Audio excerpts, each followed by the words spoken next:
JNTU university VC నియామకంపై CM Revanth తో పాటు గవర్నర్కు పోస్ట్ కార్డు ద్వారా వినతులు పంపారు విద్యార్థులు. జూన్ 15 రాష్ట్రంలో యూనివర్సిటీలకు వైస్ ఛాన్సలర్లను నియమించనుంది ప్రభుత్వం. ఈ నేపథ్యంలోనే జేఎన్టీయూ వీసీగా ఏపీ రాష్ట్రంలోని ప్రైవేటు యూనివర్సిటీకి చెందిన ఎస్వి కోటారెడ్డిని నియమిస్తారని వార్తలు ఊపందుకున్నాయి. ఈ నేపథ్యంలోనే సీఎంకు పోస్ట్ కార్డు ద్వారా రిక్వెస్టులు పంపారు విద్యార్థులు. విద్యార్థుల భవిష్యత్తును దృష్టిలో పెట్టుకుని తెలంగాణలోని యూనివర్సిటీలకు చెందిన ప్రొఫెసర్లనే వీసీగా నియమించాలని ప్రభుత్వాన్ని కోరారు విద్యార్థులు. 10 విశ్వవిద్యాలయాలు కూడా వైస్ ఛాన్సలర్ పోస్టులు అయిపోయిన తర్వాత ఇన్ఛార్జ్ వైస్ ఛాన్సలర్ల పాలనలో నడుస్తూ ఉన్నాయి. అయితే జేఎన్టీయూ విద్యార్థులుగా మేము జేఎన్టీయూ విశ్వవిద్యాలయానికి ఒక మంచి ఉపకులపతి రావాలి, మా యూనివర్సిటీ మరొక 50 ఏళ్ళు సర్వైవ్ అయ్యే విధంగా, యూనివర్సిటీ ఇంకొక ముందుకు పోయే విధంగా ఒక పాలనా దక్షకుడు, మంచి పరిపాలన అనుభవం ఉన్నటువంటి వ్యక్తి, అదేవిధంగా అకాడమిక్స్లో నిష్ణాతుడైన వ్యక్తి కావాలని చెప్పేసి మేము కోరుకుంటా ఉన్నాం.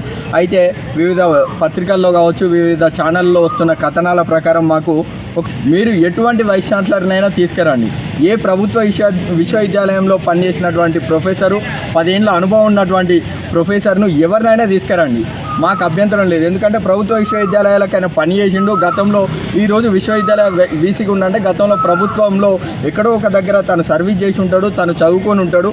కాబట్టి ప్రభుత్వ విశ్వవిద్యాలయంలో చదువుతున్నటువంటి విద్యార్థుల సాధక బాధకాలు ఏందనేవి తనకు అర్థమవుతాయి. గత కొన్ని రోజులుగా మాకైతే ఏదైతే వార్తలు వస్తున్నాయో వీసీ నియామకాల్లో ఏదో అవకతవకలు, ఏదో రాజకీయ నాయకుల ప్రలోభాలతోటి కొత్త వాళ్ళని తీసుకొస్తున్నారనే వార్తలతో మేము ఇవాళ దాన్ని తీవ్రంగా ఖండిస్తూ ఉన్నాము.